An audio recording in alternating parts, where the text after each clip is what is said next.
ఈరోజు నేను ఒక హెల్దీ రెసిపీ అయితే ట్రై చేశాను. దీన్ని ఎలా తయారు చేయాలో చూసేద్దాం. దీనికోసం 200 grams chicken, 1 tablespoon ginger garlic paste, ఒక చిన్న ఆనియన్, పచ్చిమిర్చి 3, పెప్పర్ పౌడర్ 1/2 టేబుల్ స్పూన్, కారం 1/2 టేబుల్ స్పూన్, సాల్ట్ రుచికి సరిపడా, సోయా సాస్ 1 టేబుల్ స్పూన్, కొత్తిమీర కొంచెం. ఈ మొత్తాన్ని ఇలా మెత్తని పేస్ట్ లాగా మిక్స్ చేసుకోవాలన్నమాట. మిక్సీ చేసుకున్న ఈ పేస్ట్ని చిన్న చిన్న ఉండలుగా కట్టుకుంటూ మనం ముందుగా నానబెట్టుకున్న రైస్లో దీన్ని కోట్ చేసుకోవాలి. కోట్ చేసుకునేటప్పుడు మళ్ళీ మనం బాల్ చేసుకునేటప్పుడు కొంచెం ప్రెస్ చేస్తూ చేసుకుంటే ఏంటంటే కుక్ అయ్యాక రైస్ ఊడిపోకుండా ఉంటుంది. సో దీంట్లో కొన్ని మిస్టేక్స్ ఉన్నాయి చేసేటప్పుడు. అవేంటి అనేది మీకు చేసుకునేటప్పుడు జరగకుండా ఉండాలంటే లాంగ్ వీడియోలో అవన్నీ చెప్పాను. ఒకసారి ఈ వీడియో కింద లింక్ ఉంటుంది, ఒకసారి వెళ్ళి చూసేయండి.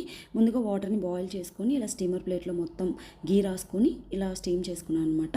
సో ఫైనల్గా మన చికెన్ రైస్ బాల్స్ రెడీ అయిపోయాయి. ఇవి టమాటా కచప్తో అదిరిపోయాయి. ఈ రెసిపీ చాలా హెల్దీ, ట్రై చేయండి.